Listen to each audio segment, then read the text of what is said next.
Welcome back, everyone, to the Podecito podcast. I'm your host, Will469. I am so grateful that you're here. I'm so grateful that you have tagged along with me on this journey through one of our absolute favorite TV shows, Las Vegas. We have 3 episodes down. We are now on the 4th episode. I appreciate you coming along with this journey. Let's get straight to it.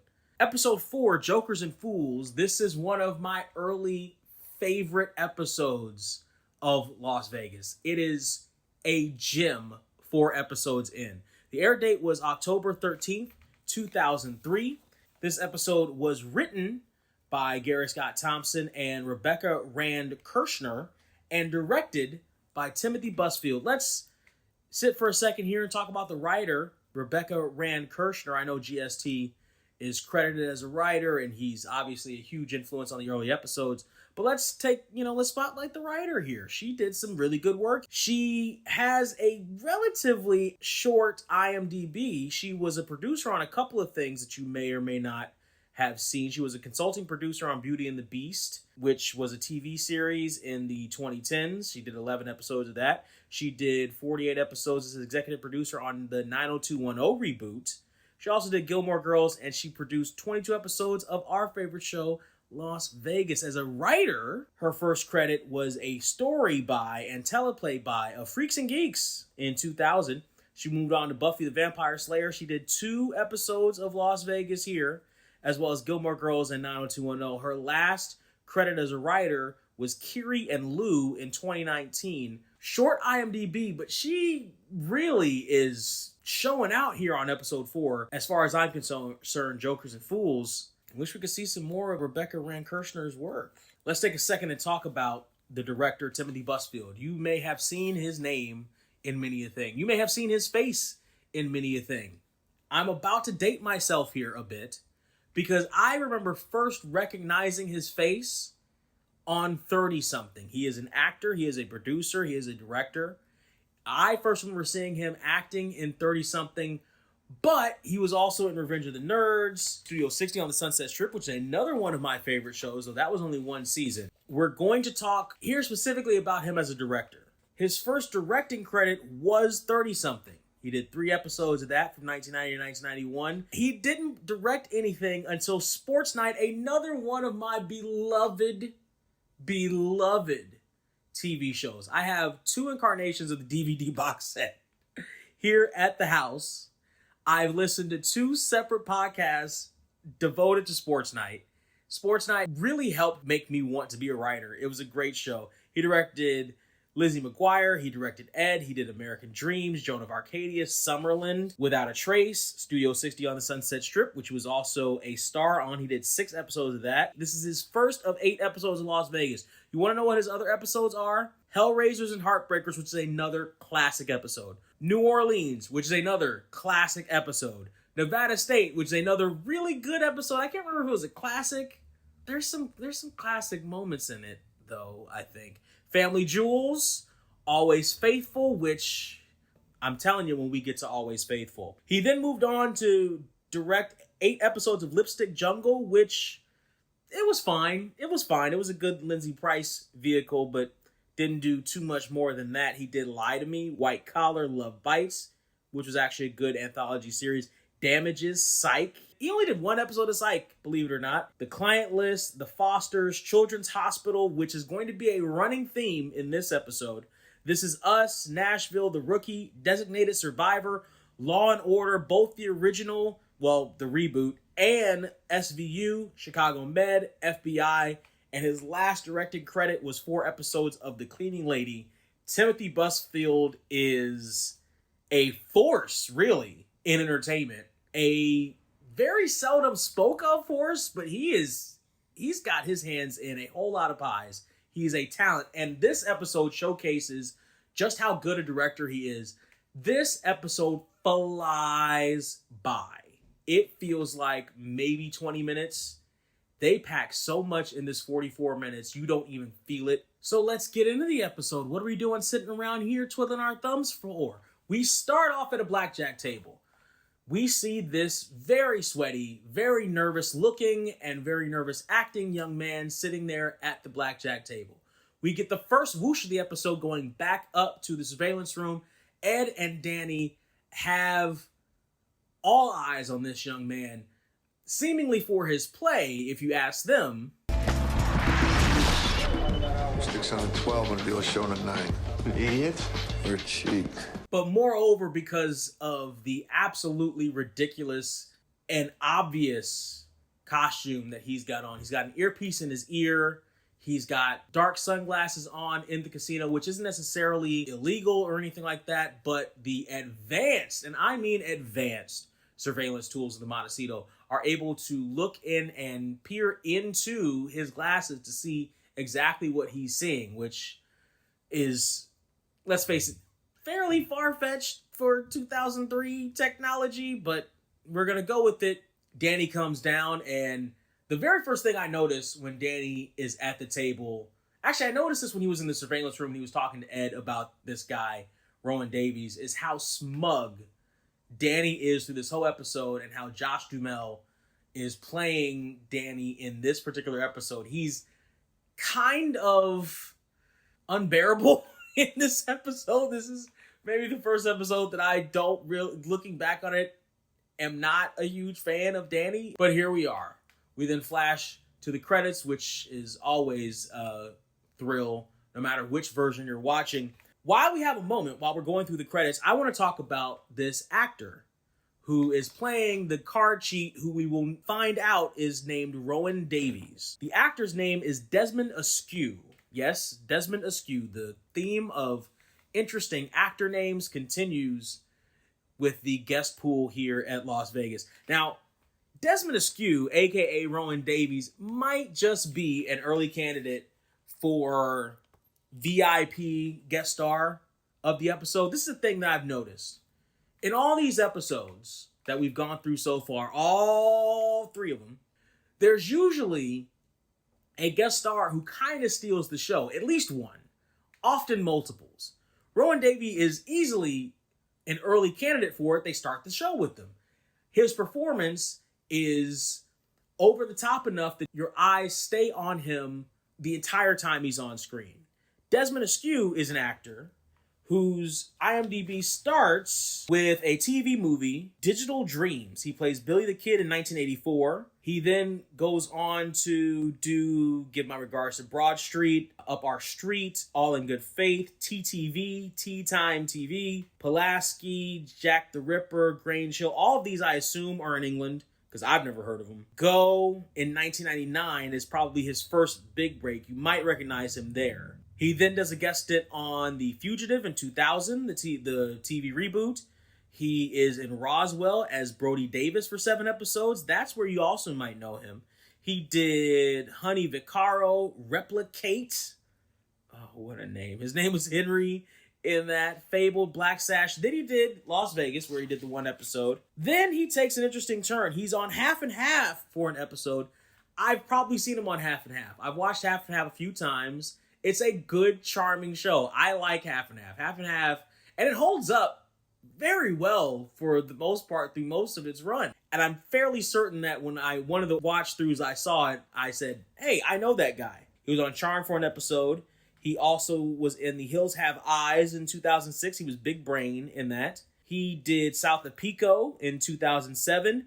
He also did video games. He was in Call of Duty 4 Modern Warfare in 2007. He did No Man's Land, The Rise of Reeker as Binky in 2008. BioShock 2 as Thomas and Dr. Grimes as Patient in 2010. Batshit Crazy as Joe in 2011. Resident Evil Operation Raccoon City as USS Command English version voice in 2012. Medal of Honor Warfighter as British SAS in 2012. Call of Duty Black Ops 2 in 2012, Elder Scrolls Online as additional voices in 2014. You find a lot of work in video games. He's not the first guest star who's done video game work. He was in Adrift in 2016. He did an episode of NCIS in 2017. That's his last live action credit on television. His last credit that I have as an actor is Elder Scrolls Online Necrom in 2023. That's Desmond Askew's background, and he acts it up. But he's not overbearing in his performance. As we cut back to the actual show, we see Danny in the interrogation room. Now, you want to talk about overbearing performances. Danny in this interrogation room, his bad cop routine, listen. I want to break every one of your fingers. That's what I want. I want to crack them like $2 glow sticks. So is cheating, which we take real serious around here. Finger breaking serious. Paige, Let me break one finger, Ed. you please. How about a toe? Is that not terrible? With the fingers and the toes, is that not bad? Is that not bad acting? Like, look, I want to say they told Josh to act like this. But I also have seen glimpses of Josh being kind of a goofball in different scenes. He's a better actor than this. So I'm guessing this is the role that they told him to take, and he just really went for it. I personally would have liked if he had pulled back a bit, because, again, this brings me to a point where I'm not exactly rooting for or liking Danny in this episode. I wish he pulled back on this routine. Now, what it does is it highlights the juxtaposition of Ed. It makes Ed seem that much more mature, but enough talk about Josh and James Caan. As great as those two actors are, because in comes just the belle of the ball, the Ice Queen herself, Nessa Holt, Marsha Thomason, in her first really great performance on this show. It took 4 episodes to get there, but this is a really great performance. This is a really great bit of acting here. She doesn't flinch in the face of James. She doesn't flinch in the face of Sonny freaking Corleone. She doesn't flinch. You didn't think I'd find out you've been calling England verifying my whereabouts? Any call that I made was standard protocol. Is this about my dad? Listen, Miss Holt, we are in the middle of something, so excuse us. Is this about my Miss dad? Holt, we are in the middle of something. Like you didn't know. That girl's got it. And then she throws an aside to Danny like you didn't know. Oh, she is great. She is so good in that scene. And you almost forget about Rowan because of just how good she is and all the action that's going on. Ed sends Rowan away and sends Danny to go follow Rowan, even though Danny is freaking out. Danny doesn't seem to follow a lot of the bits of logic here that I would hope he should be able to follow in his position with his history through the Marines and everything, but he seems a little naive in this episode, and it's just weird to me. But Ed ends the scene delighted by everything that's going on, or just taken aback by Danny's terrible bad cop routine. We pass through the strip and we come back into the hotel where Mary, just from one beauty to another, Mary is watching the performance of a magician or mind reader, more specifically. And here we get to see 2 of our guest stars. The first one to talk, we're going to talk about Anton. Anton, whose last name apparently is McCarran, is played by Ken Marino. You know Ken Marino. I knew Ken Marino when I saw him on this DVD, and I didn't even really know that I knew him, but he has been in a lot. And when I say that he has cracked me up something fierce in a lot of the things that I've seen him in, he is incredibly good. This is a very subdued role for him, actually. This is a very almost serious role for him, especially when you look at his history. So Ken's first credited role is in 1992 in You Wrote It, You Watch It, a TV series of various characters. He then moves on to The State, and that's where he comes from.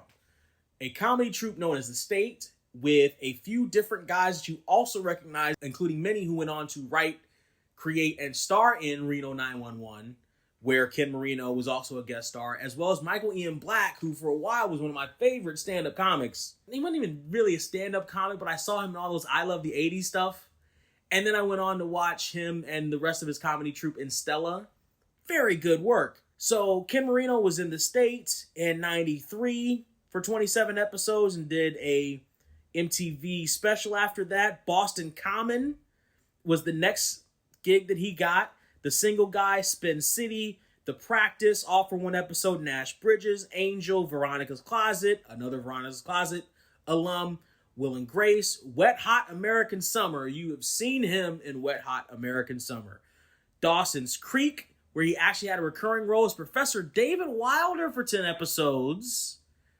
Ladies, don't tell me you don't remember Professor David Wilder. I know you do. I've never seen Dawson's Creek, but I am sure you know who he is if you've watched it. He was in 2 episodes of Charmed as Miles. He did Las Vegas here for the 1 episode. What I Like About You, he was in it for 3 episodes as Dr. Brad Turner. He did an episode of Monk, NYPD Blue, Stella, which I talked about before, Grey's Anatomy, Reno 911, the Sarah Silverman Program, CSI Miami, Role Models, United States of Terror, Reaper, Private Practice. Any of this ringing a bell? Californication, Happy Endings.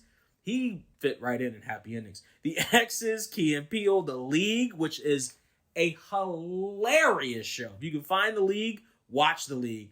In a World, which was a very underrated movie. It follows Lake Bell as she's pursuing a voiceover career in a world. Yeah, the movie trailer voiceovers. Yeah, very underrated movie. He was Ken Marino, circling back, was in Whitney, We're the Millers, Eastbound and Bound, which is another good show, Veronica Mars. He was in Uncle Grandpa for an episode, Wet Hot American Summer, First Day of Camp, Marin, Goosebumps. He did 68 episodes of Children's Hospital, which is where I really got my Ken Marino fix. Children's Hospital, just the wildest, most absurd nonsense you will ever watch in your life. It's the opposite of Las Vegas in all the good ways, not taking anything away from Las Vegas. It's absurdist comedy, and it's fantastic. He did House of Lies for 2 episodes, Family Guy, Wet Hot American Summer 10 years later, Disjointed for 3 episodes, another absurdist comedy, really good under the right circumstances, if you know what I mean. Brooklyn, he was in Brooklyn Nine-Nine, Historical Roast, iZombie 3 episodes, Drunk History for 4 episodes, Veronica Mars Reboot for 13 episodes as Vinnie Van Lowe, American Dad for 2 episodes, Fresh Off the Boat, Medical Police, which is another children's hospital type show, Reno 911 for 5 episodes, both the original and the reboot, Bob's Burgers, History of the World Part 2, Candy Cane Lane, which I recently watched. He almost seemed like he kind of didn't want to be there for Candy Cane Lane, but it was fine. The Simpsons, Monster High, and his most recent credit is for Solar Opposites. Ken Marino is very good when he's absurd. And here, though, on this episode of Las Vegas, he's very restrained. He's charming, he's witty, but you don't get laugh out loud laughs from Ken Marino in this episode, and that's fine. Why don't you take a little break? Yeah, that's a good idea. I'm gonna stretch the legs, wash the face, refocus. There you go. Yeah, this shit's a whole vibe. In this bitch the whole night. They be playing both sides. Trusting them. And I stay by my bro side. Can't fuck with the whole tide. We be with the whole squad. Can't let them win. Yeah, this shit's a whole vibe. You're listening to Whole Vibe from Jesse Evans' album Space Jam. If you like what you're hearing, you want to hear more, hear it again, or both, just go to tinyurl.com/EvansVibe. That's tinyurl.com/EvansVibe. I'm back on my bullshit. No mic, but I'm shooting and I'm back with a full clip. Pay attention to the flows I'm delivering. Cut off of my bros to my hoes. So, Ken Marino, Anton McCarran, is a not fortune teller, but psychic in Vegas, and Mary is watching him work. And what Ken Marino is doing is he's about to telepathically read the purse of this young volunteer who he brought on stage, whose name is Cynthia. Cynthia is played by Missy Yeager.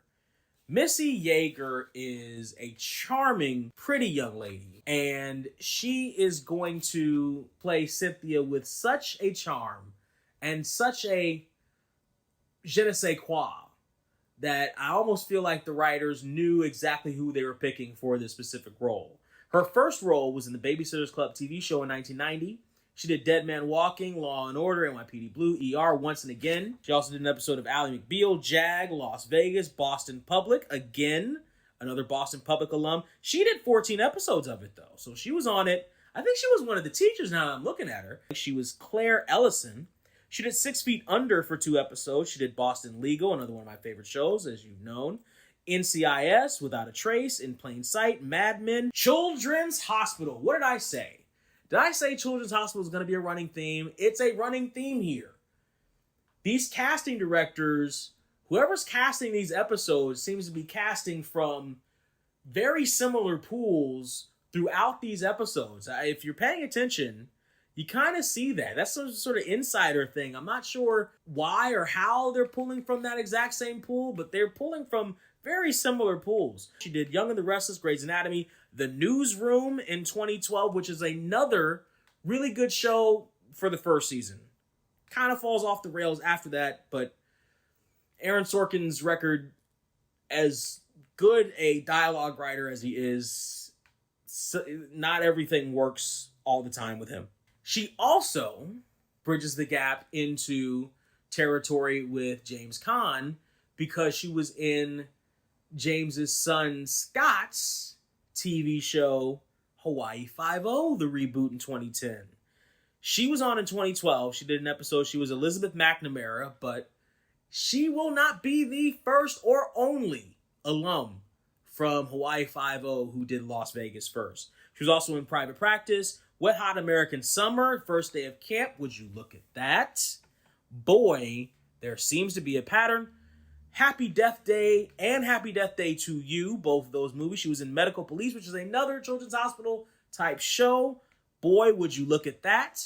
CSI Las Vegas in 2023. She was in the wrestling show Heels for 8 episodes as Constance Garrity, which you got to check that out. Her last credited performance is in Extended Family in 2024. Extended Family is a Peacock exclusive show with Donald Faison and John Cryer and Lenny Clark, of all people, as John Cryer, of all people's father. It's not bad, actually. That was her last credit. Missy Yeager. Cynthia is going to be the recipient of something here in a little bit. Right now, she's the recipient of a thrilling experience of being on stage in Las Vegas. We get a little bit of foreshadowing as we zoom in on one of the waitress's necklaces, who's wearing a triangle or pyramid necklace with an eye in the middle. Keep an eye out for that. Anton has to go into a deep trance, allegedly, before he reads the content of Cynthia's purse. One good thing I will say about Ken Marino in this role, he does pull off the charming very well because he's a good-looking kid. That kid's good-looking. He's good-looking. Cynthia is very impressed with Anton being able to find out all the contents of her purse, including, but not limited to, a pack of Her Pleasure condoms. Let's hear it for Cynthia James from Ukiah, California, everybody. And the look of embarrassment on her face is juxtaposed against the look of happiness on Mary's face. Now, we linger on to Cynthia for a bit on that shot. And I think that's one of the early clues that Cynthia is about to be the recipient of what I've deemed to call, in editing and going over these past 3 episodes, the Montecito magic. What is the Montecito magic? I've noticed, and maybe you have too, that in every episode so far, there is at least one person who comes to the Montecito, maybe down on their luck, usually down on their luck. And they end up turning it all around, and just magically, between the staff helping them out, Lady Luck being on their side, whatever, they turn their lives around for the better. Episode 1 is Mr. Bunny Shoes. Episode 2, it could be argued, is King Arthur, Arden King. Realistically, he kind of carries more magic into the Montecito after the senator kind of sucks it all out. Episode 3, you could argue it's Donnie. I tend to think it's Mr. Kerbis, because he came in, was likely just going to be robbed for his cash, and he ends up winning a car. Or, like I said earlier, multiple people are recipients of the Montecito Magic, Donnie and Mr. Curbis. And in episode 4, Jokers and Fools, if you linger on Cynthia at the end of that scene, it kind of points to her early on. But we'll get back to that in a second. So we see Roland Davies pulling up somewhere, and not long after we see Danny with his SS pulling up right behind him, and he's about to follow him into a bar. Immediately, here we go. We got to start talking about the music. This episode is an interesting one because there's a lot of production music throughout for the most part. Not a whole lot of copyright music. They kind of keep it for a couple of different spots, which I like, but they do change some stuff. But not always. So where Danny enters the bar and he meets up with the owner who's coming out of the restroom, and we go through the bank of 1 or 2 slot machines, the song that plays on all versions is a song called Crash and Burn by Bob Mayer, M-A-I-R. So if you're looking for that one, that's what you're looking for. Danny goes into the bar, and obviously he knows the owner, which goes back to the theory that Danny knows pretty much everyone in Vegas since he's a Vegas native and resident and been there and grew up his whole life there. And the bar owner says that he can use his quote-unquote surveillance system, which is really just a hole in a dartboard. Not as sophisticated as the Montecito's cameras that can zoom in on glass lenses, but it'll do as he's watching Davies in the bar. We then go back to the Montecito itself in a hallway, and Mary is very quickly, in less than a second, you can see her kind of nervously waiting for Anton. I think his show worked on her. Anton is coming through the hall. Immediately we go back to another music cue.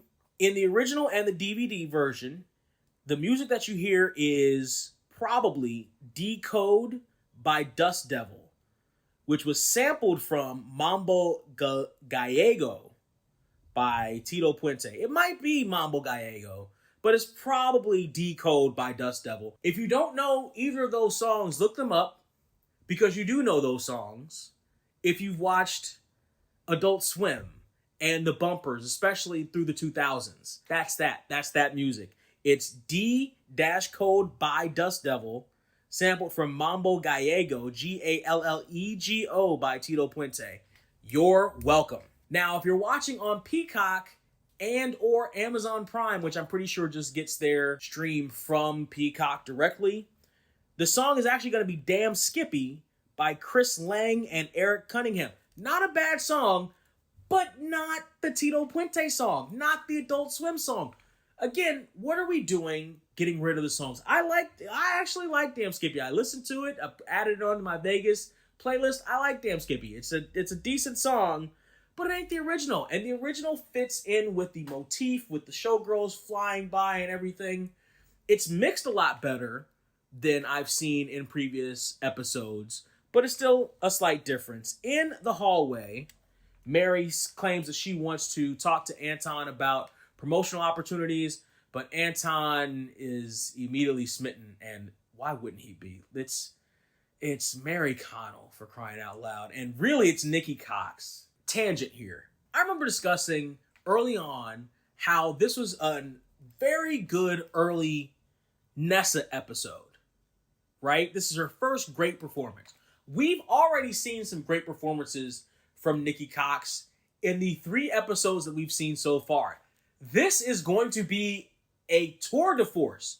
Nikki Cox, in every scene she's in, goes through so many different emotions in a short amount of time. None of it seems forced. All of it seems natural.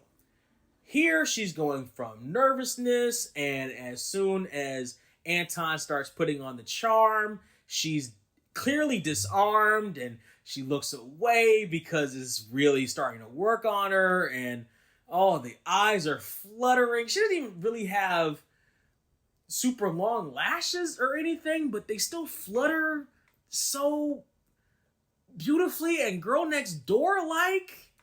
Oh my god, it's great. It's so great. And then she flips into another mode where, yes, she's falling for it and even walking away with the grin on her face, but she's still a little bit cool when she tells him, "Not bad. But it's drinks, not dinner. Hey, drinks in the dating world, depending on what you're looking for, may be better than dinner. Dinner denotes more of a intent for more than physical play. If Anton is looking strictly for physical play, drinks is fantastic. If Anton is just looking to score, then that's what drink. Listen, I've been in the trenches, kids. I know what drinks means. You know what drinks means. And you know that dinner is different than drinks. Now, dinner can lead to drinks, which can lead to other things. But you know dinner is different than drinks. Either way, go get them, Mary. Cynthia is back, and she is going to come across our head casino host, Sam Marquez. And she is clearly upset and clearly still embarrassed about the interaction with Anton.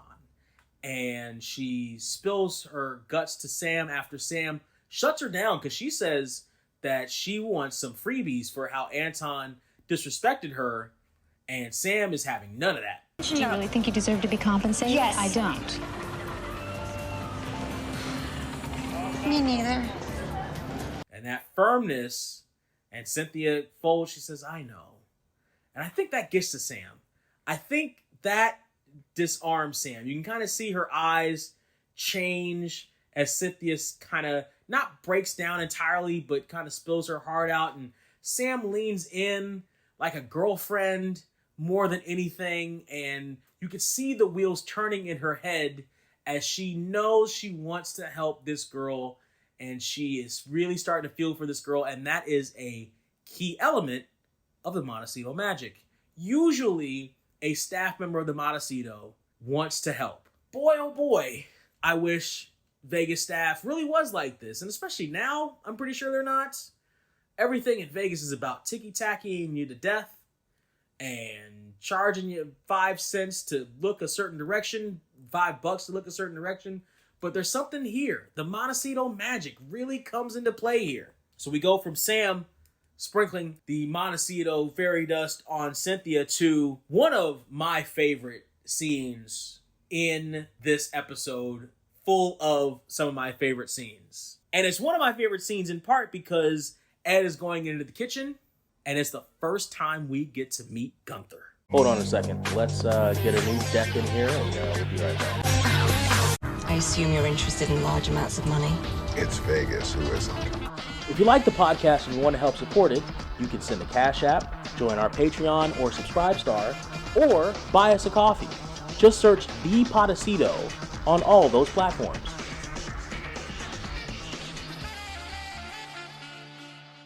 All right, folks, let's talk Gunther here for a second. I almost want to put him on the list of VIP guest stars, but he's really going to be a recurring character. We're going to see him more than just once, so it almost feels unfair to put him on the list of VIP guest stars here, but Gunther is the man.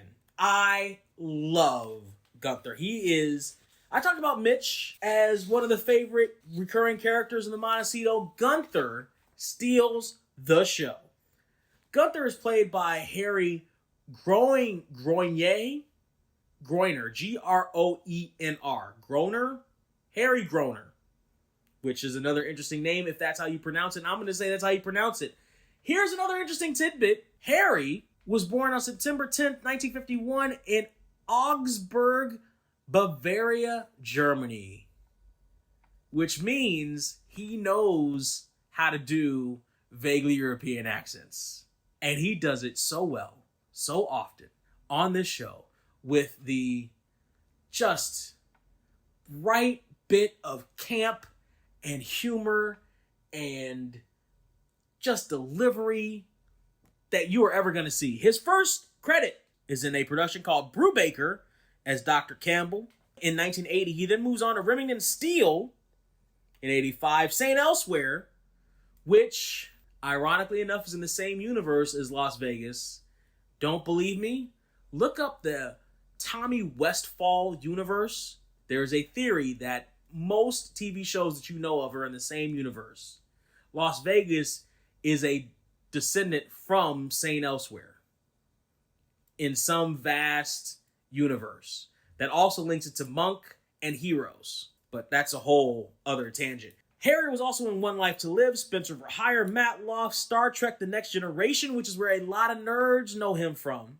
He was Tam Elbrun in a 1990 episode. He was also in Dear John for 68 episodes. Dear John is an underrated TV show starring Judd Hirsch that I don't know is streaming anywhere, maybe even on Peacock. If you can find it, enjoy it. It's a nice, underrated, calm show. It's a great show. It's really, I liked it as a kid. It's a really great show. He was in an episode of Quantum Leap, Law and Order, Star Trek Voyager as somebody different, The Magistrate, Caroline in the City, Home Improvement, Mad About You, George and Leo, another George and Leo alum. He was in Just Shoot Me, Amistad as the Decorah Captain, Murphy Brown, Working, the Fred Savage sitcom, Dance With Me, the Vanessa Williams movie, Cupid, the TV show, Patch Adams as Dr. Prack, Family Law, which was the Tony Danza Dixie Carter drama. Look that up. Profiler, which was a really good show, actually. He did one episode of that. Another Charmed alum. He did Charmed as Father Thomas for an episode. Judging Amy, Third Rock from the Sun, Boston Public again. King of the Hill, the Drew Carey Show for 2 episodes as Dr. Hirschlag. Malcolm in the Middle for an episode. Watching Ellie, which was the first sitcom attempt from Julia Louis-Dreyfus, and it didn't work, but she went on to bigger and better entertainment avenues. Roswell, About Schmidt as John Rusk, Road to Perdition as Mr. McDougal, Buffy the Vampire Slayer for 14 episodes. He was Mayor Richard Wilkins. So if you didn't know him from Star Trek, and you're a nerd, you probably know him from Buffy the Vampire Slayer. He was in 2 episodes of The West Wing as Secretary of Agriculture Roger Tribby, which was a name that Aaron Sorkin liked to use, Tribby. He was in Dr. Vegas, of all things, in 2004 for 2 episodes. He was in Less Than Perfect in 2004, which was a Sarah Rue sitcom, very underrated as well. He was in Monk, which again shares the same universe as Las Vegas directly, because Monk actually goes to the Montecito. He was in Jack and Bobby for an episode, Star Trek Enterprise as another character, Nathan Samuels for 2 episodes. He was in Medium for 2 episodes as Joe Bosch, Joe's boss. He was on the Bernie Mac show as Dr. Lyons. He was in Bones, and he did 6 episodes, only 6 episodes if you can believe it, of Las Vegas. Can you believe he did only 6 episodes of Las Vegas? Like, are you nuts? I thought he was in like every other episode. He only did 6. He was in CSI Crime Scene Investigation in 2007, Breaking Bad, Law & Order LA, The Middle, Once Upon a Time, Supernatural, The Mentalist, How I Met Your Mother, Ghosted, which is more recent, Disjointed for 2 episodes as Judge Nelson. Again, another Disjointed alum. Criminal Minds, Modern Family, The Rookie. Again, 911 Lone Star for 2 episodes as Joe. His most recent credits are Riverman, a short as Omar, and you might have really seen him in Oppenheimer as Senator McGee. Man, does he steal this show, especially in these scenes with the DeLines. And he's only in scenes with the DeLines. His first one with Ed, I love how they get these different sides of Ed.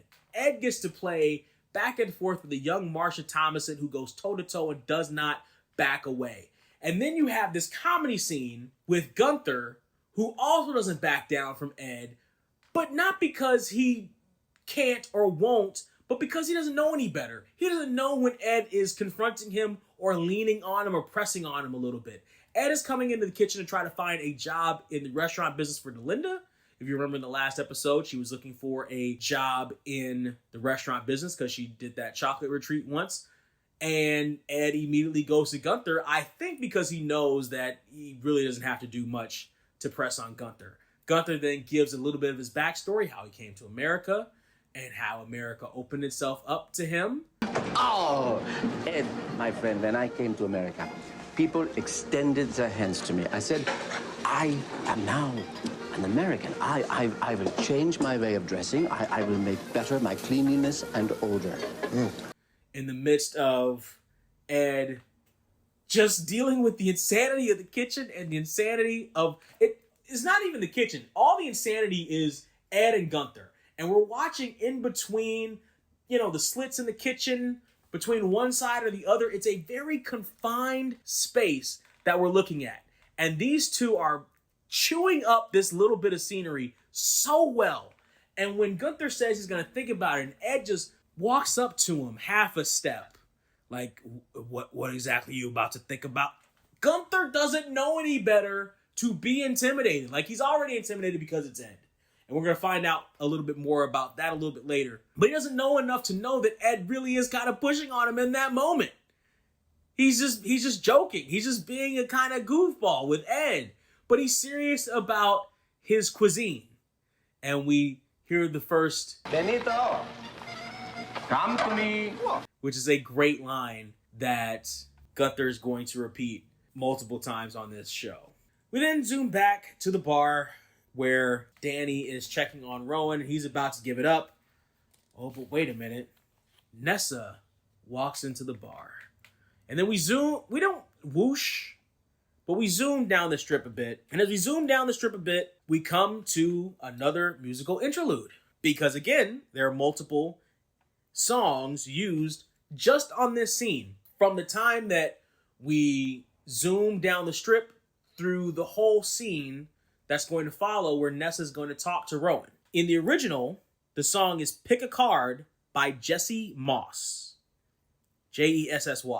On the DVD, the song is Far Away, featured in Daredevil. Yes, it really says Far Away, parentheses, featured in Daredevil, as in the... Who was Daredevil? Is that Affleck? Ugh. Daredevil, Far Away by Dara Schindler, yes, and Classic. That's Dara Schindler and Classic on the DVD. If you're watching on Peacock, the song is What a Day by T.S. Gauntlet with 2 T's. Well, 3 T's. Gauntlet. I personally like Pick a Card if we're going to go with these, but none of these are... What a Day is not great. What a Day is not great. Like, if anything's going to be production music, you use that as production music because it's kind of innocuous. Anyway, Nessa walks into the bar. Rowan, the whole time, has been trying his luck with all the women and having absolutely no luck, but he hears Nessa's accent and he's gonna go for it because, you know, countrymen and all that. So here's where some things kind of start to, I guess, come into place. Nessa is going to tell Rowan, that she's looking to kind of turn on the Montecito. That she was there when Rowan was getting pinched in the interrogation room. He tries to leave, but she is coming to him trying to get in with the cheating crew that he's working with. Nessa's not a dumb girl. She is very smart. She saw Danny's car in the parking lot, and she looked again through the window and saw Danny's car. She knows what Danny's car looks like. She knows Danny's there. Danny doesn't know that she knows he's there, but she knows Danny's there. Rowan says that his boss will contact Nessa and to come to this location at midnight and come alone because if she's not following him, somebody is. Danny reaches out to Ed, and Ed tells Danny to stay on Rowan as opposed to following Nessa. We will later find out why he did this. This is all part of a plan. The next scene is Anton and Mary at the Bellicera, and their chemistry here is fantastic. It's easy for me to forget that this is Kid Marino, the same goofy Kid Marino who will be making the most ridiculous, absurdist jokes and physical comedy for most of the rest of his career. But he's very charming, very sincere sounding here. And again, when we're talking about performances, Nikki Cox, man, I swear, Nikki Cox, man, in this short amount of time, she goes through so many different emotions. In this short amount of time, she goes from charmed to flirtatious. I don't have a condom in my purse. To slightly brassy with that line, to, again, back to flirtatious, allowing the hand-to-hand contact while he reads her again, and then immediately on a dime as Anton is revealing more of Mary's backstory. Your childhood wasn't happy. Something about your father. You had 2 close friends, growing up both male. One is no longer with us, and the other you still have feelings for. And Mary is scared. The emotions in Nikki Cox's face And her eyes, just her eyes, you could zoom in just on her eyes and read all of it. Just kind of talk the skills that Nikki had as an actor. Ridiculous. Ridiculous. So the next shot we see is Delinda in the kitchen. And Delinda in the kitchen is immediately different from the other chefs because we get to see her belly button, we get to see a midriff, and her ponytail is up and everything. And this is another great scene for our boy Gunther. Again, I told you, chewing up the scenery with these lines. Molly Sims, aka Delinda, was only supposed to be like a semi-recurring character in the same vein of Jillian, but she's so good and almost unnaturally good because she hadn't done, I don't think, any acting before this. But the chemistry that she has with Gunther in this small scene where he changes her from a chef in the back to a hostess up front just based on how she looks and says, "You look nothing like your father, and good for you." Don't tell Ed. No, really, don't tell Ed. Oh no. You can tell the intimidation still runs deep within Gunther. It's so good. It's so good. Very short scene. Very well pulled off. We pull through into the hotel, onto the casino floor, and Danny and Mary are talking now about Anton's premonition that somebody's going to die at his next show. And in this scene, we get a little bit of some really fantastic shipper bait. As Danny, in what won't be his smuggest yet, still very smug, it won't be his smuggest yet in this episode, tells Mary that he's only after increased ticket sales, to which Mary says, "Is that such a bad thing?" And he wants to get you in bed, and Mary says, Is that so bad?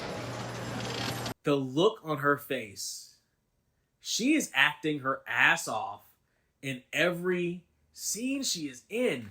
And it's such great shipper bait because, again, you can see the connection between Mary and Danny. You can see the history between Mary and Danny just in that short scene. We don't know all the details between them. We don't know everything, but we know enough to know that there's a history there, and they've been going back and forth for a long time, and somebody, seemingly Danny, hasn't been reciprocal for whatever reason, and here we are in this moment. But at the same time, doesn't want her to really move on with her life, because he's still tied to her, but really he's probably in that immature phase of his life where he wants to have fun and do all these different things, etc., and doesn't really want to be settled down with the white picket fence like Mary wants. And we know that Mary wants that and desires that almost immediately on this show. Great shipper bait. Don't come at me, D&D shippers, Delinda and Danny shippers. Team Derry is thriving in this episode. As Mary is walking away, she comes across Sam, who gets the information on Cynthia's boy Ethan, and she tells Danny to find out as much information about him as possible, more specifically, if he's married. Danny and Ed talk in the surveillance room about what happened the night before with Rowan and Nessa, specifically with Rowan. Rowan knew he was being followed. Nessa, Ed is playing dumb. Not particularly well, not well enough for Danny, who knows something's going on, but he's definitely playing dumb. Anton's next show goes off seemingly without a hitch. I think with the same crowd even, because I'm pretty sure the black guy in the burgundy shirt was in the previous scene. But it goes off without a hitch. Danny, again very smug, is saying that he was right the whole time. Anton's a scammer, and Mary's just walking away. This is why this show goes by so fast, this episode specifically. Cutscene. We cut to another scene between Gunther and Delinda, and they are, again, very fantastic in this short amount of time.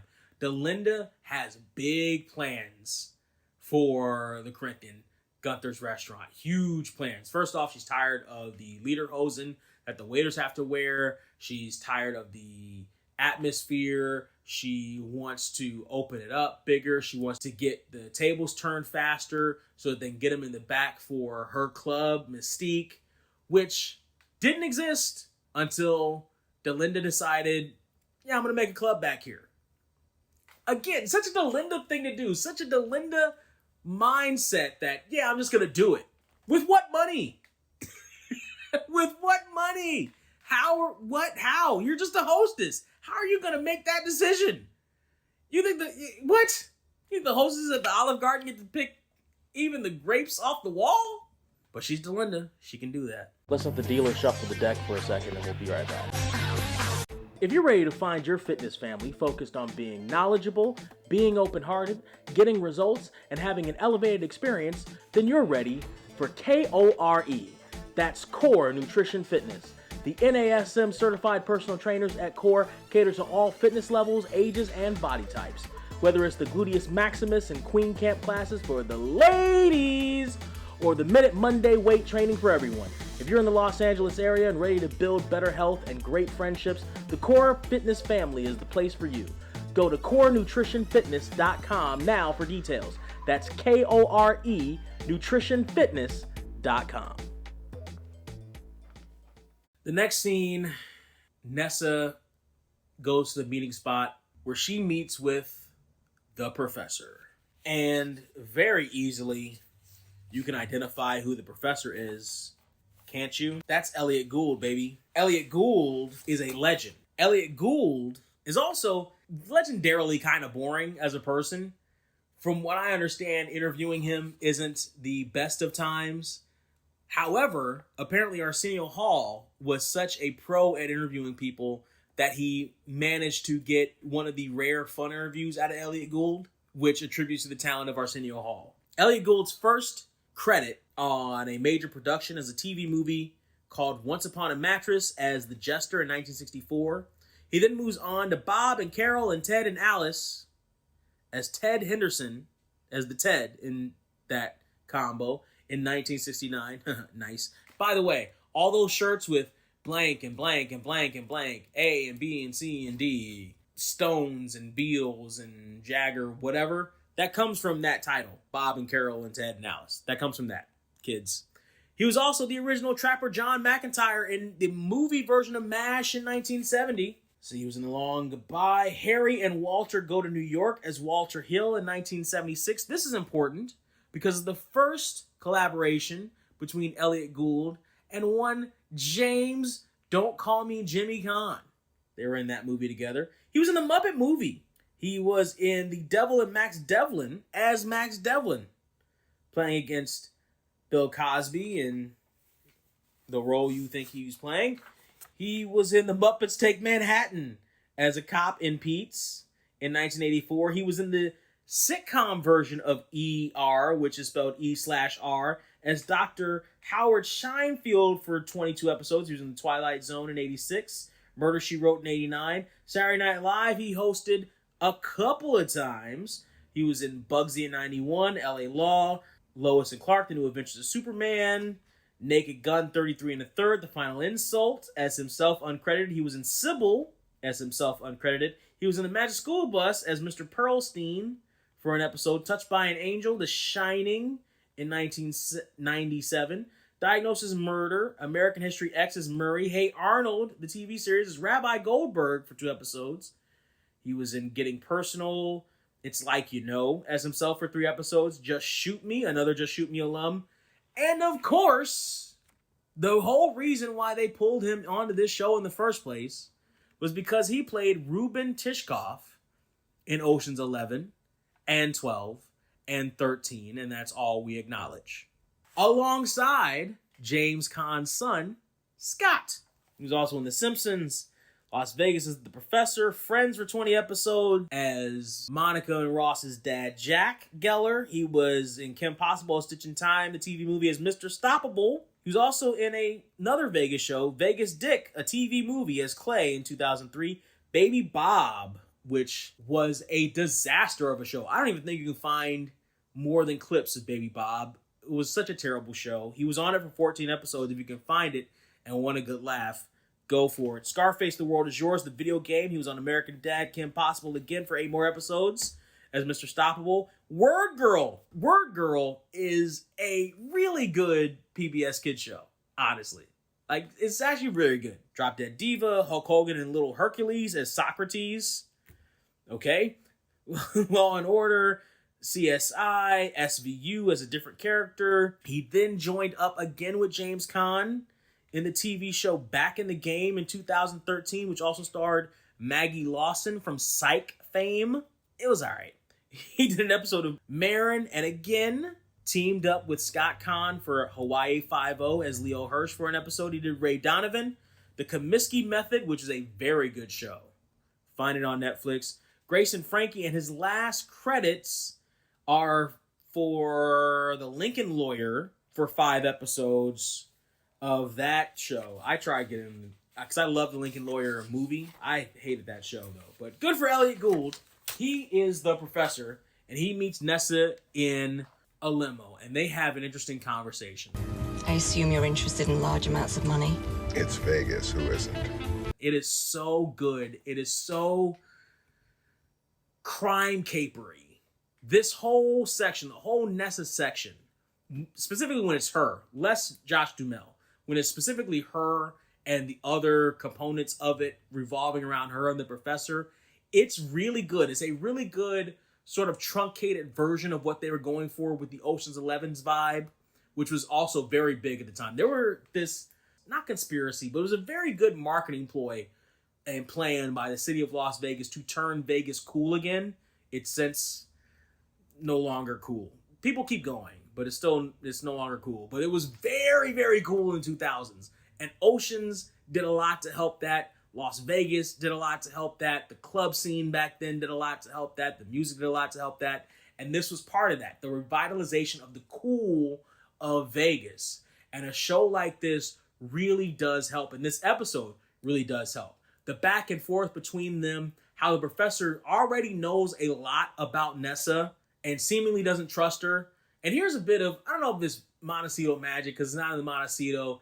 It's more about the professor's magic. He throws a card out the window and she magically catches it in the wind. Like, sure, maybe that happens. It probably doesn't. Certainly not as cool as that, but we're going to give it some leeway because we're doing some Ocean stuff here. And Oceans is a very cool movie, one of my favorites. So Nessa follows the note on the magic note to a pawn shop and requests an H&K 23 pistol. This is a real gun that was famously used by Solid Snake in the 1998 video game Metal Gear Solid. As Nessa walks into the professor's warehouse, we see a face that is actually fairly familiar now, might not have been necessarily familiar then, but is very familiar now. He's playing Jasper, the guy who is very good at switching dice. So he's good with his fingers. Better with his tongue. Jasper is played by Randall Park. You have to know who Randall Park is. You have to. His first credited role was in Fastlane in 2003. That was the Tiffany Amber Thiessen show with Bill Bellamy, which was fine for what it was. It was a very early 2000s show. The next thing he does immediately, Reno 911. Are you starting to see a pattern? Randall Park also did Alias, ER, the drama version. He did House, Four Kings, which was a show with Seth, not Rogen. Which Seth was it? Seth, Meyer? No. Seth, what's the Seth? The Robot Chicken Seth? He did that show. The Robot Chicken Seth. He did The Bold and the Beautiful for 2 episodes. He did Mad TV for 3 episodes. He did Cold Case. He did iCarly. He did the Sarah Silverman program. How about that? Another alum of that. Gary Unmarried, which was a show starring Nikki Cox's then husband, Jay Moore. We'll get to Jay Moore later. Curb Your Enthusiasm.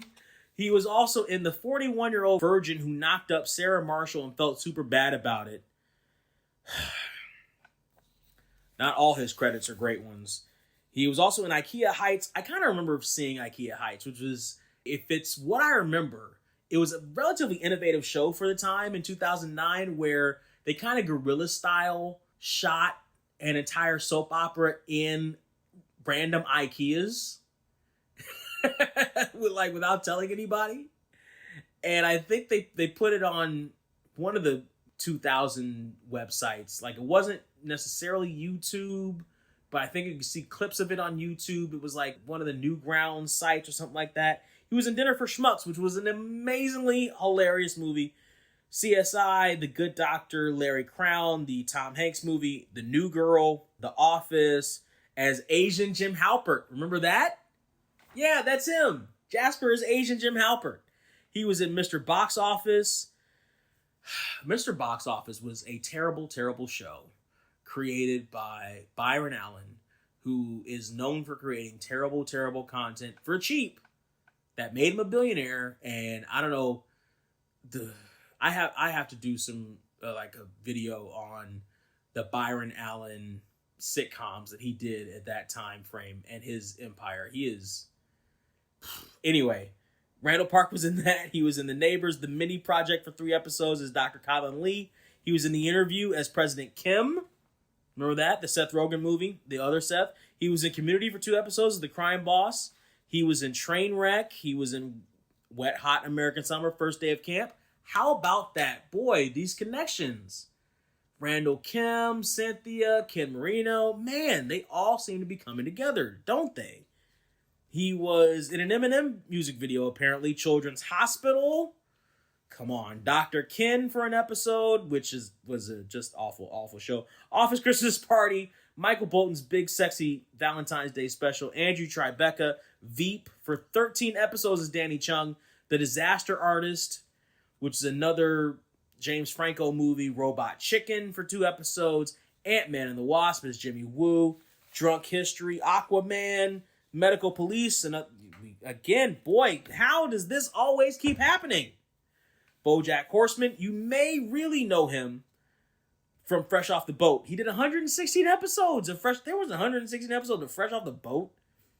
Anyway, he did 116 episodes of Fresh Off the Boat as Louis Huang.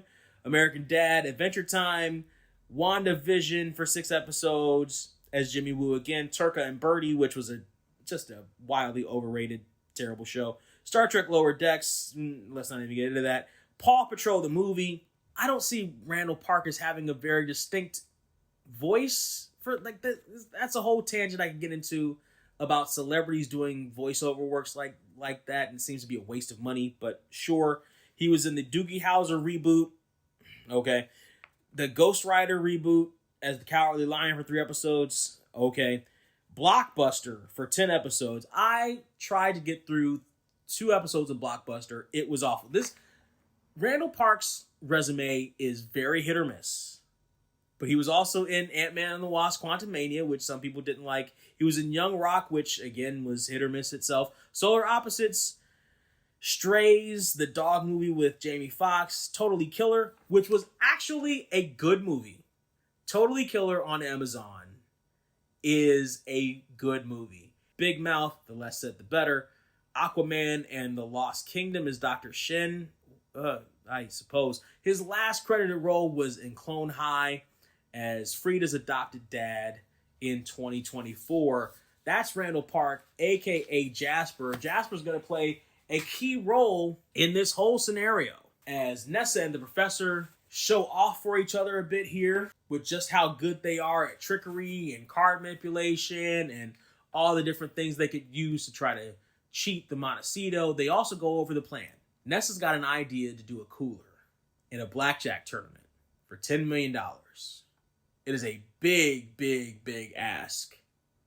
And she is asking for a lot of the cut. So the Professor is going to walk away with $6 million that he's going to split amongst himself and the rest of the crew. So he'll probably walk away with probably $2 to $3 million, and they'll walk away with some other percentage of that if the plan goes through. Seemingly, he's falling for the plan. Mary and Danny walk through Belisara, and they're having a bit of an argument again about Anton and really about themselves.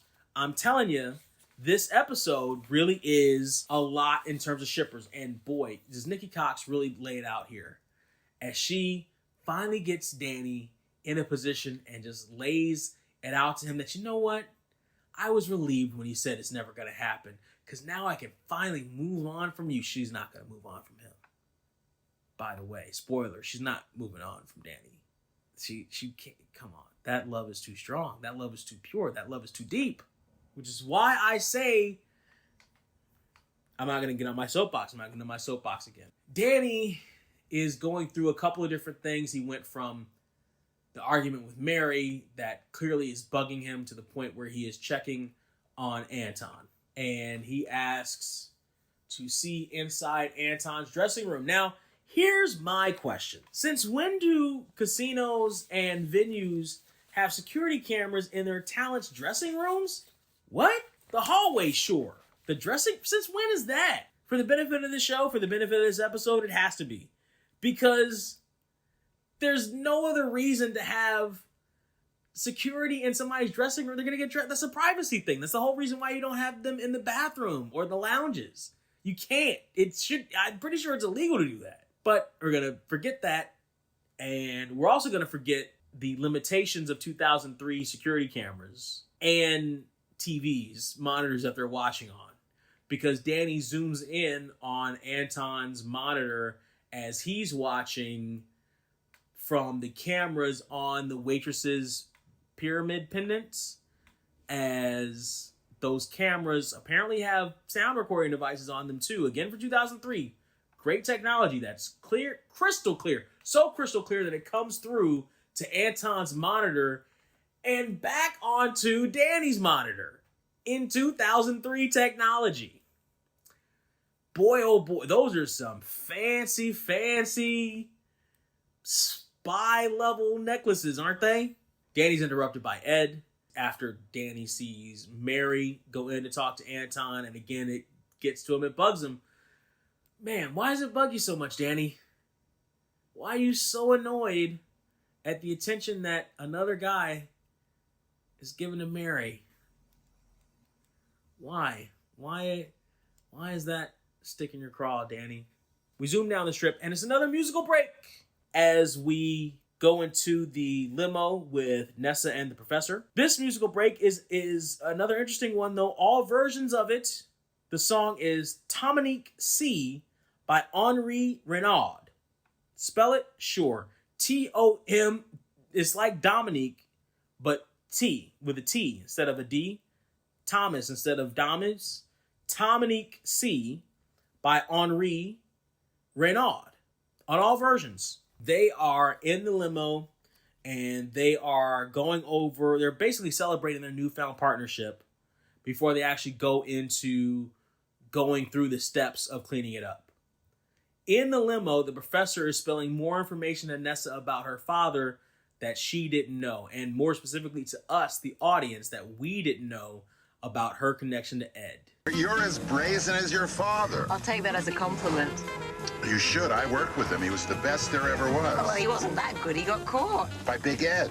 He set him up because he needed his skills for some covert operation.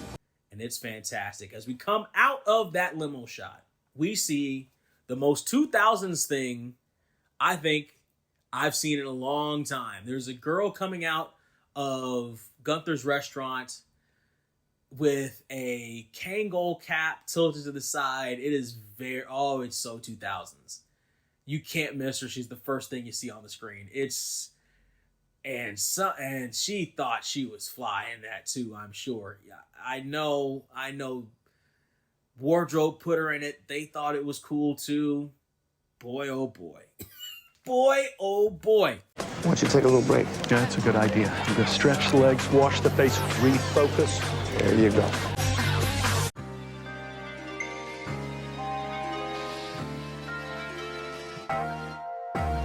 For the freshest and in-depth reactions and analysis of all the goings-on in hip-hop, sports, poetry, and everything else, go to Poetics Reacts on YouTube. Hosted by world-famous poet and chef Mr. Poetic, Poetics Reacts gives you points of view you never thought of and never thought of saying out loud. Go to YouTube and search Poetics Reacts or tinyurl.com/PoeticsReacts now. That's PoeticsReacts.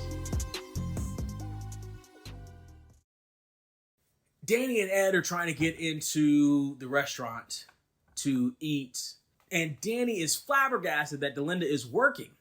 And Ed tells him that it's something to keep her preoccupied. She comes out of the restaurant looking like she's clubbing, kind of, sort of. Her mascara is, I don't know if that's club mascara. It's it does look like a manager's mascara, like a manager of a club's mascara. So the girl with the Kango hat walks by again.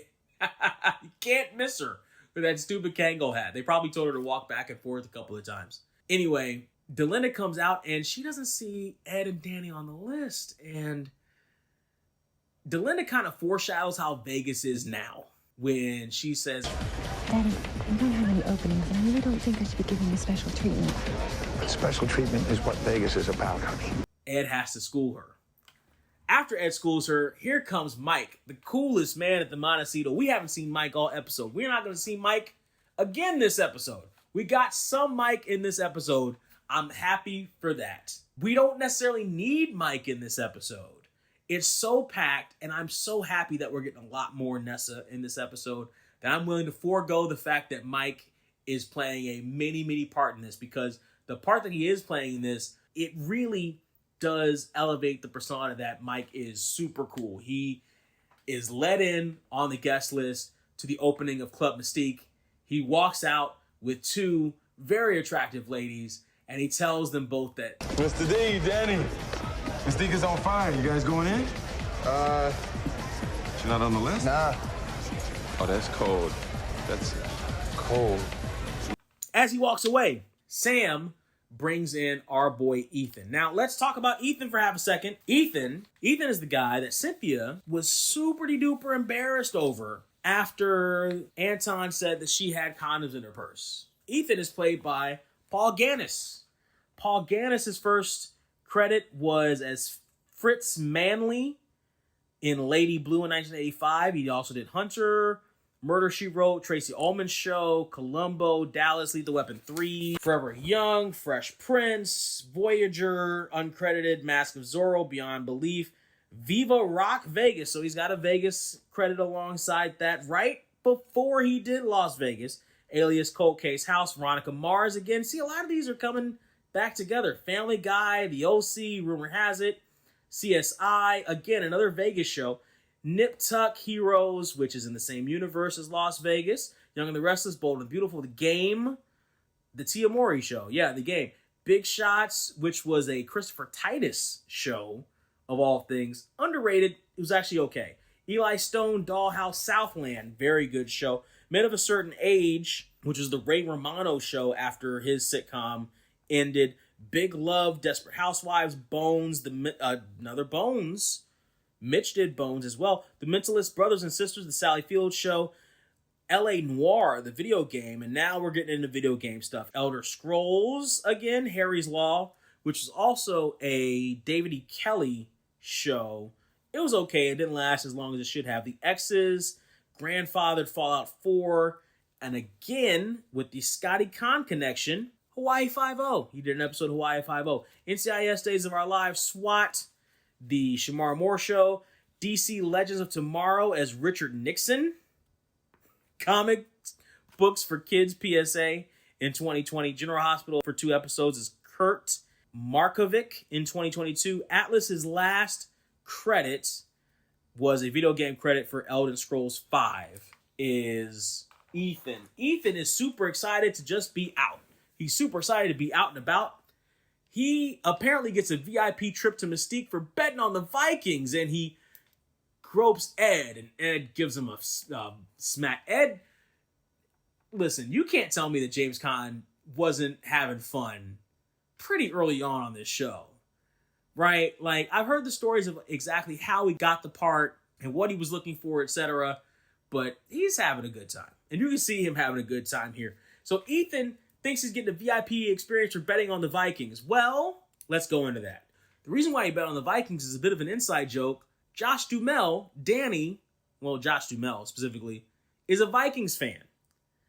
The week that this airs, we have a little bit of a curiosity here, because if this is supposed to happen during that exact same week, then the timeline gets murky. So in October of 2003, when this aired, the week this aired, if he was betting on the Vikings, they actually had a bye week the week that this aired. So let's say this is a time capsule of the past week. He'd have made a bet on the Vikings versus the Falcons, which the Vikings won 39-26, going to 5-0. If this is supposed to happen the next week, then Ethan would have bet on the Vikings against the Broncos, And the Vikings won that game 28-20, taking the Vikes to 6-0. For those curious, the Vikings would end the season at 9-7, just missing the playoffs. That's a little bit of a tangent. I'm a football guy, not a Vikings fan, but that struck me. I'm like, well, what was actually happening in the NFL that week? That's what's happening in the NFL that week. Either he was betting on the last week or the next week, because that week they weren't playing. In any event, Delinda opens the door, and the very first thing Ethan sees is Cynthia. That's Montecito magic, baby. But wait, we're not done with Cynthia and Ethan yet. Nessa goes over the plan with the professor and the rest of the crew, going over exactly where everybody is. Again, very Ocean's 11-y. Randall Park, a.k.a. Jasper, is going to be the one to make the card switch in a stuffed belly to make him look like he's a tad overweight. He's going to stuff the cards in there and pull out the rigged deck so that he can play the hand out and win the $10 million tournament. As Nessa's going over the steps, and we go through each and every plot line, including the camera being out of focus and the distraction from the beautiful girl and the wolf whistle. Oh, poor Jasper. He can't make the switch. The cards fumble. And we go through the plan again. The wolf whistle, the cards look away, and it's too slow. He makes the switch, but it's entirely too slow. They're caught. And the professor's getting more and more aggravated. The professor didn't want to get involved in this at all. The reason why he's never been caught is because he's never been inside of a casino. And every time they do the switch, Jasper keeps screwing it up. And Nessa finally at some point says, No, I'm out. Wait. You're right. It has to be me.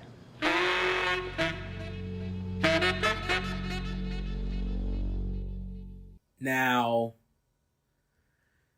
I know I'm telling you to hold on to a few things, but I need you to hold on to that one. Again, we're talking about an Ocean's 11 style scenario here.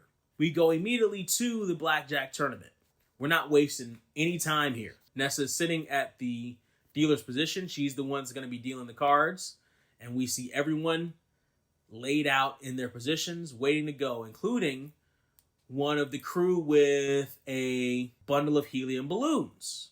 And we'll get to that a little bit later. There are a couple parts we're going to have to get to near the end of this. And we see everybody, including Randall Park, playing his new role now. Everyone comes to the table, including the professor. And the professor sits down, again, trying to be very nonchalant. Nessa is super nervous, and you can tell Nessa's super nervous. And Danny comes out, and Nessa really is thinking that Danny's going to ruin the whole plan. But Danny's got another plan. Danny's plan is to expose Anton's ways of getting information about the people he pulls on stage through the camera independent to Mary. This is where Danny is his most smug. This is where Danny is his most probably annoying in this whole episode. Mary is not impressed that they wasted the Montecito's resources. And Danny says this line of... Anton says extrasensory perception. I say extra coaxial cable. I'm late for Anton's show. When he gives this look, this really just super smug, awful look, and he fixes his hair, and am I surprised? Oh, Danny is just terrible. He's just the worst in this episode. He is just awful. So we go to Anton's next show immediately because Mary's late for it, and she is standing by the wings, nervous, with the paramedics, and Anton goes into his deep trance. And we get a shot of an old man on a respirator sitting enjoying the show with his wife. And Mary is worried that someone's going to die at this show. The blackjack tournament's about to get started. Danny is watching intently in the eye in the sky. Ed comes by Mystique really just to check on Delinda. And he's not hiding it. He just came to check on Delinda. And it's a tender moment between them. It really is. Father and daughter, and he's really proud of everything that she's accomplished in this short amount of time. She's been there less than a week, a couple of days. She's gone from kitchen to hostess to manager of a club somehow. I don't know how fast they built it and with what money, but he's very proud of her, and I like that scene. That's a very good scene between them. So we go back to Anton's show. Anton's still in a trance. People are looking around. Anton's not moving at all. And again, this is good acting. This is really good acting here by Nikki Cox. From her being worried to dashing onto the stage to help Anton, to the look on her face as the paramedics start working on him, trying to start CPR, the look of just terror and fear on her face. Come, give Nikki Cox all of the Emmys. Just give her all of the Emmys. Every single Emmy, give it to her. All right? Just give it to her in 2003. Why don't you? Like, what are we doing? Why is she... What happened? Give her every Emmy, every Golden Globe. Give it to her. She's doing the acting. She's doing a huge amount of the heavy lifting in terms of acting gravitas on this show. So we go back to the blackjack tournament, and the plan's about to get underway. Bumping into somebody, the balloons go up, and they make the switch just fast enough so that we can see it on camera. Now, I told you to put a pin in one thing. We're going to reveal one thing right now. Factual error. The cheating scheme involves using a helium balloon bouquet to block a camera. Casinos don't allow helium balloons precisely for that reason, because they can block cameras. They don't allow you to have them. Makes sense, right? Why would they allow you to have them? Danny is looking at the cameras, and it's already happened. The switch has already been made. Danny knows that something was being run, but he doesn't know exactly what's being run, except it's already been run. It already happened, Danny. It's over. It's done. They start playing the card game. Nessa gives a look, and here comes Big Ed. And the first and only time we see Elliot Gould and James Caan on screen together, which on paper seems like a mistake. But the way that they laid this episode out was so well done that I can't fault them for that. They laid it out excellently. They did this very, very well. Ed walks the professor out. Danny finally catches up to what's going on. And we see a scene of someone being put into an ambulance with a sheet over them. That someone will later confirm is Anton. Danny and Ed go over the plan, where Danny is finally let in on parts of it, including why Danny asks Ed, why did you have me follow Rowan as opposed to Nessa? And Ed would say that he needed Danny to follow Rowan, and it would be safer for Nessa. And it was. Danny was on a whole nother planet this episode. He was very overzealous and smug and overconfident and overplayed his hand the entire way. And he would have blown it all up. Now, here's my question about this scenario here with this cheating scam, etc. What happens if Jasper doesn't keep fumbling the switch? The professor says he's not going to go in to the casino. What happens? What is Ed's plan at that point? Now, I'm sure Ed's plan is to draw the professor out. But what if the professor just doesn't come out? What if Jasper is good enough to make the switch every time, is consistent, and Jasper is the one who's sitting in that seat instead of the professor? How do they get to the professor? Do they try to squeeze the other members of the team? I'm sure they've been trained or know enough not to say anything. Even Rowan wasn't trying to give up anything. What happens if Jasper is actually competent? What happens to Ed's plan then? So Ed and Nessa talk things over a little bit in the surveillance room. Nessa asks a little bit about her dad, but knows enough not to push. And Ed is not going to tell her. He deflects. He says he thinks that he loves her, and he thinks of her as his own daughter, and she better get back to work. And you can see their relationship, as tenuous as it might be, Ed has some part in Nessa's dad being missing and or possibly dead. But he also has a part in raising her after that. Very interesting. We then see the completion of the Montecito magic as Cynthia and Ethan are in Belisara, and Cynthia's got a ring on her finger. A big old sparkly shiny ring on her finger. Isn't that interesting? Danny and Nessa get to talk for half a second, and this is an interesting top by Martin Thomas has got on. But Danny and Nessa get to talk for half a second, And again, Danny overplaying his hand, trying to figure out what the deal is with Ed and Nessa's father and why she didn't tell him. And all we really get is Nessa saying that Ed told her that she can't. And Mary is in a haze. She's wearing all black now. I think she was wearing black during the show. And Mary's in a haze, and Danny walks up to her, and as much as Mary tells Danny, You didn't even like the guy. But you did. Come on, I'll take you home. and then we continue with the blackjack tournament. And then we finally zoom out, and that's the end of the episode. This was, like I said, one of my absolute favorite episodes of Las Vegas. As you should know by now, I get my information from a lot of different places, including the Wayback Machine and the old Las Vegas-theseries.com forums with whatever pages I'm able to scour and actually find that might still be working through the Wayback Machine. In doing that, one of the things that came up on the song list was there's a song apparently called No Matter What You Say by Kid Gloves. I couldn't find that song on any incarnation of this episode. That includes the original that I was able to procure, don't ask me how. That includes the DVD version, that includes the Peacock/Amazon version.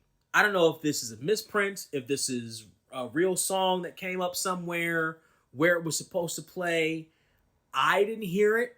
I put up my phone's Shazam option. It didn't hear it anywhere. I Googled it. I couldn't find anything similar to it. If any of you know about this song, No Matter What You Say, by Kid Gloves, let me know. This episode, I tell you, is one of my favorites. You have the Montecito Magic. You have a few contenders for VIP guest stars. This is a great episode. This is a fantastic episode. This is one of my favorite episodes. It has so many elements to it that work. And like I mentioned before, it goes by so fast. It doesn't feel like it's 44 minutes. It doesn't feel like that at all. It feels like it's 22 minutes, maybe even 15. You're going through so many different stories, so many different twists and turns with all the stories, so many different almost genres of stories too that seem to still meld and gel together between the caper and the unrequited love and the wild goose chase with Danny and the Delinda stuff and the Gunther stuff. All of it mixes well into just a fantastic stew, a fantastic potpourri here on this episode of Las Vegas Jokers and Fools. One of my absolute favorites. I need you to tell me how you feel about this episode as well. But there's also a bit of a treat. In the original version that I was able to find, don't ask me how I was able to find it, we get a next week on Las Vegas. Let's hear it now. Next Monday, another hot, all-new episode of Las Vegas. A college high-tech scam. Viva Las Vegas, baby! Old flames heat up. Help me. And a daughter's abduction. You find that guy and bring him to me. Will send a father to the edge. No! All new Las Vegas, NBC next Monday after Fear Factor. So there are a couple of things I want to hear from you. I want to hear who you think the VIP guest star of the episode is. I want to know how excited you are for the next episode, Groundhog Summer. Groundhog Summer is going to be a tour de force episode for a young Molly Sims and James Caan. They're going to tear this next episode all the way up. We've seen a lot so far from James Caan on all these episodes. This next one is going to be no disappointment. You liked the lighter James Caan in this episode. You're going to get the exact opposite in the next one. This is one of those episodes that every Las Vegas fan remembers for a number of reasons. And we're going to have a couple of different VIP guest stars, I think, from that one. But that's going to do it for this week. I appreciate you joining me so far on this journey. Tell me what you think about the show. Tell me what you think about the different elements of the show. Let me know. You know all the different ways you can get in contact with us. We're the Podecito on most things, including Twitter. So in the meantime, the in-between time, I appreciate you joining me for this episode 4 of the Podecito, as we looked over Jokers and Fools. I look forward to seeing you next time for Groundhog Summer. And until then, take care.